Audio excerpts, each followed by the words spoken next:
All right, welcome back to the shop. So I'm doing a quick video tonight on how to adjust the parking brake on the M1161 and the M1163.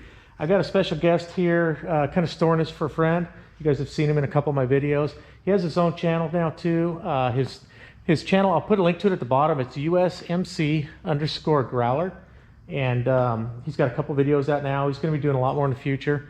And so I just rolled his in here. Decided to park it sideways. For any of the M1161 owners, you get real jealous now, like myself. There's no way I could park mine like this. And that's one reason we fixed the rear steering on these two. I was able to just pull this thing in here and just make about a 3-point turn and turn this thing sideways in just like no space at all. So anyways, let's get over to the parking brake. So the parking brake is located underneath, on the back of the trans. There it is right there. There's the parking brake valve, that lever right there. It's a simple parking brake. I'll post a couple pictures. I have some parking brake pads that are sort of like it here in the shop. These aren't the ones, but they're about the same size, just to give you a reference. These are actually a parking brake pad as well. They're almost like that. They're just a little different.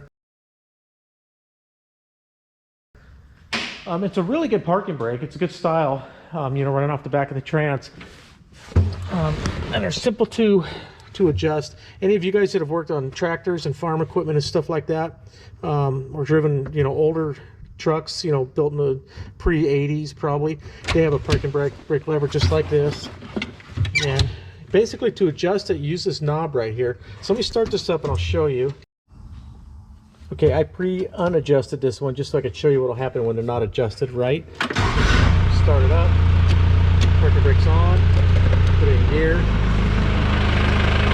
Put up the brake and it should start to roll away. If I take this knob, you turn it clockwise, pull the parking brake on. Now it's able to hold it. I'll go ahead and shut this off. Okay, and the way that this works, because it doesn't have, when you adjust this, you're not directly pulling on the cable. You're adjusting the geometry of this linkage here. Okay, so let's look at the parking brake lever here. The cable comes up to here, and it goes right up to here where it connects onto this linkage. When you put the lever down, you're just releasing the cable. When you're pulling it up, you're just pulling tight on the cable, and that's how it's applying the brake.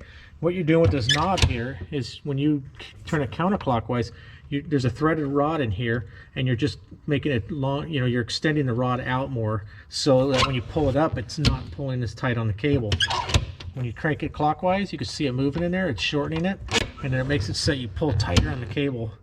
So you can turn this thing all the way in if you want to, and you're not going to make the thing drag because it's not going to pull on the cable, when it's off, even though you adjust it all the way in. But sometimes, depending on how much pad you have left and the condition of the cable and all that stuff, if you tighten it too tight, you're not going to be able to pull the lever up. It's going to be so tight, you're only going to pull about 3/4 of the way up. This one here must have quite a bit of wear on the pads, or the cable stretched a little bit. And so I actually adjusted all the way, and I'm able to pull the cable up. But I know, like on mine, if I adjusted this all the way, there's no way I'd be able to pull the cable farther than about here. So just adjust it tight enough so that it'll hold the vehicle from moving when it's in gear, with your foot off the brake. You don't want to tighten it so tight that you can't pull this thing back all the way. And also, even if you have it so tight that you pull it back, you're putting a lot of extra stress on the linkage here and also on the cable. So you're going to end up stretching the cable over time. So you really don't need it as tight as it'll go. You just want to tighten it enough so that it holds the vehicle when you're in gear with your foot off the brake, and plus a little bit, just to make sure it's got a good grip on the parking brake. But you don't want to overstress your cable and overstress the linkage. But you do want to have it tight enough so it can hold the vehicle. One thing is, a lot of people, when they drive automatics, they just put it in park, and they just assume that the transmission is going to hold the vehicle. That's not good for the transmission. It's a lot of stress on the parking pawl in there, and it's just not a good idea, because if that does fail, then this thing's just going to roll away. I always use a parking brake in all my vehicles. I keep them adjusted, where they should be, so that, just for that safety margin, just so I don't have to worry about my vehicle rolling away. It's also easier on your transmission. It takes all that stress off of it. And also in these growlers, when you're in 4 low, I've had them a couple of times where I've gone and I've had them in 4 low and I tried to stop and it won't stop. This thing will just pull right through the brakes sometimes. So you want to be able to get that parking brake on as well, because it's just that much more power to help you, that much more braking power to help you, to keep this thing from taking off on you. I've had them where I've had to pull on the parking brake to get them to stop. I've been in the shop, you know, testing the transmission out, testing one out, and they'll just pull away from me with my foot on the brakes. I've had to shut them off before as well just to stop it. So parking brakes, they're not just for manual transmissions, they are for automatic transmissions as well. Especially if you get off-road these things and you want to park on a hill or something like that, you want to get out, use that parking brake. So anyways, keep your parking brake adjusted. It's easy, it's simple to do. And I hope this video helps. I hope I'm not just rambling. It's been a long day. It's Saturday. I'm just kind of tired right now, but I wanted to get a video out for you guys. And I've kind of had this an idea to do this video for quite some time.